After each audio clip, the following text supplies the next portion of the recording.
morning, good afternoon, good evening, whatever time you decide to watch this. Welcome back to Branded by Belle. I would like to introduce, well, you guys already know Kiki. Hey girl, hey. Hi, Keeks. and we have a star guest. Annie. My name is Annie. RN, registered nurse. All right, and do you want to say your Instagram name just in case you want to follow? So I'm not cool, but if y'all want to follow me anyway, it's Aop Saint. You're cool to us. Oh, thank you guys. Aop Saint on Instagram, and that's all I want to do right now. Okay. Okay. All right, so last week I did post a video about, you guys dropping any comments, questions about what you would like our next topic to be. One of the topics I'm going to discuss later afterwards is about the products, how to use it with Protected Style. But most of my comments has been about it's called Honey Pot. Yes, Honey The Pot. controversy behind Honey Pot. Do you want to go ahead and start with that and let us know? Okay, so Honey Pot, I believe her name is Beatrice, and I can't remember her last name, but the creator of Honey Pot is a black woman who has been working very, very hard to kind of push her brand, which is Honey Pot. And Honey Pot is like a slang or a slur for the coochie. So she called it Honey Pot.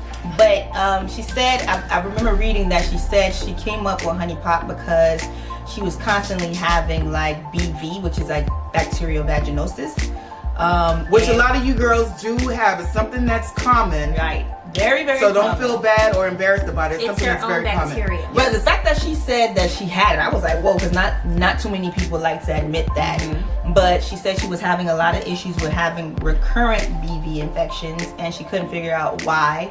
And she said she had a dream that her ancestors came to her and told her what she would need to kind of cure herself of that, and that's how Honey Pot kind of started. Yeah, not the ancestors. The ancestors came and spoke to her in her dreams. So Honey Pot is just like a line of feminine products that have very natural ingredients in it, because we know how harsh those other things can be. She has pads. She also has feminine spray, feminine wash, and a few other things that I didn't get into, but she has a whole line of feminine products. So the other day, she had a Target commercial roll out, and she made a comment about, she wants young black women, young black girls, black and brown girls who are coming up behind Beautiful her. commercial now. Yes, to have the same opportunity that she has. And women, white women, took that as her being racist because she singled out black women like she's not herself a black woman. So the backlash was the white women going on to her page or going on to Target and giving her bad reviews, 1-star review, or this woman is racist. And I guess they thought that was supposed to be dragging her, but what actually happened in actuality was her sales doubled by the end of that day. So that goes to show the power of marketing and branding, and the power of black people. Yes. As the biggest consumers, Right. I feel. The financial power that we carry is sometimes unmatched. Some people look at it as, us not being able to keep our own dollars within our hands, within our families, and that we squander our money. But the truth is, we had an economy that's the same as stuff years ago, Black Wall Street, where we were able to keep our money within our, community. And it circulated like 100 times before it even left the community. Absolutely. But now they're saying, oh, black people's money, it circulates not even once, and it leaves the community, goes to this brand of people, that brand of people. I'm calling them brands. But what that showed us, or showed me, was that, my God, if we really pooled our monies together, we can create another Black Wall Street. Yes, like, we can. if we can do that with this one brand.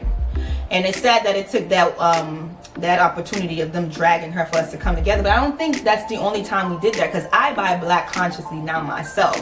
I think for most people, it was apparent then that, yes, we can buy black, Yes. and yes, it's a good product. So I went to Target, bought her pad, because I was trying to buy a couple of things, but the way Target in my community had it set up, all her stuff was not in one area. Wow. That's what I So was they like. had it spread out? They had it separated, and I could not find one product. I had to ask an associate, like, where's the Honey Pot items? It was like, oh, well, you'll find some on 45, and then I'm like, okay, so I see what's going on here. So I bought one of her products. I haven't tried it yet. I'll do a review, and then I'll share it with you guys and let you know how it goes. But that's the honeypot controversy in a nutshell. But there's more to it if you want to look it up. So yeah, just the reason why it should be discussed, because just like she said, the power in us black people, that we're able to support each other and uprise each other when, you know, we are brought down to think that we are no better than the next, basically. For her just to come and say that I want the next black girl to see that I was able to do it and someone to take offense to that, that's just crazy to me.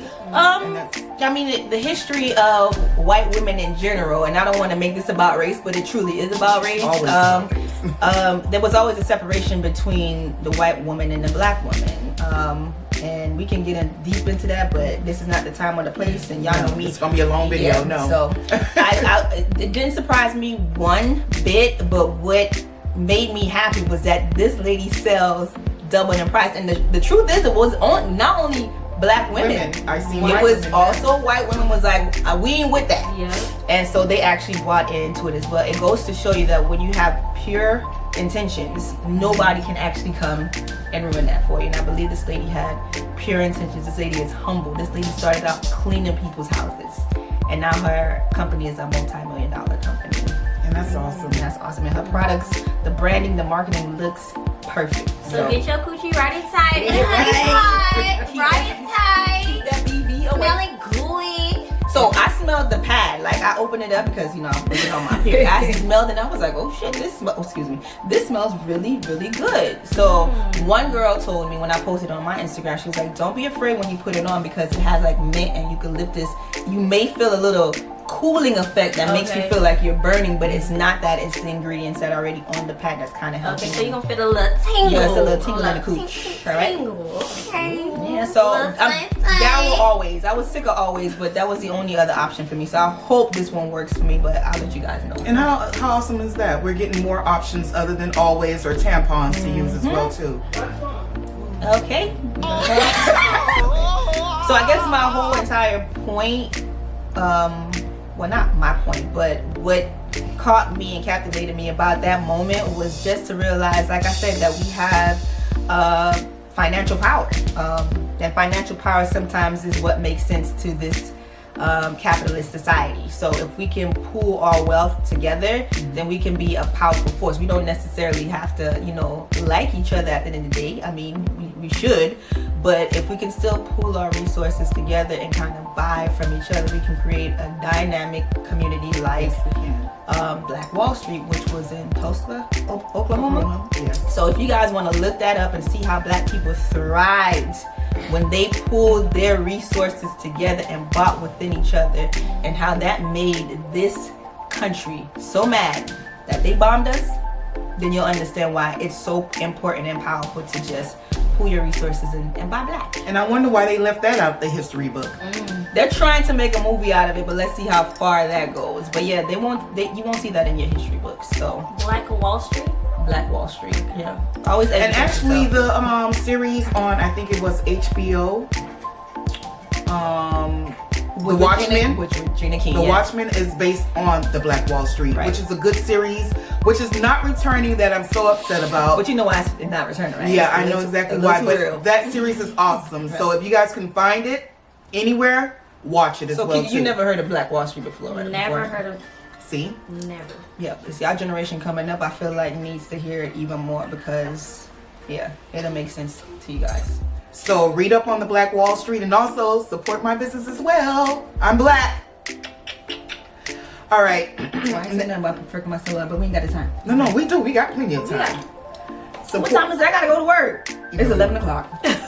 Okay. All right. Then mention your We will also like to mention Amy has her own business as well as a strong black woman. Would you like to talk about your business as well? Well, it's a business that I co-own with my sister. It's called Perfect My Silhouette, where we sell post-operative garments and garments that you would use like Spanx like garments to wear underneath your clothes to give you a nice perfect silhouette. My sister also owns a scrub line called Scrub Life, where she sells very affordable, fashionable scrubs. They're nice and fitting. Like Yes. they're not grandma. You know the No. teenagers be wearing them grandma. They're Oh my They're god. very It's sexy. very boring. And I'll also add the tag somewhere on here on the screen. You'll see where, you know, their Instagram page and also Facebook page, so you can click on that and you can follow them as well too. So come on down and buy black, you know? Yes. I gotta go to work, y'all. All right, that's it for this interview. Amy's out, I guess. She's ill. All right, bye guys. Bye. I want to talk about it. Can I speak to Rochelle? I've been all over your voicemail. Driving by your house, taking you through. Can you please tell me why a nigga ain't answering his cell? Cruise the city in a bulletproof Cadillac. Cause I know these niggas out there where the bag at. Gotta move smarter, gotta move harder. Nigga try to give me 5 Mile water. I lay his ass down on my son, on my daughter. I had the Draco with me, Dwayne Carter. Lot of niggas out here playing.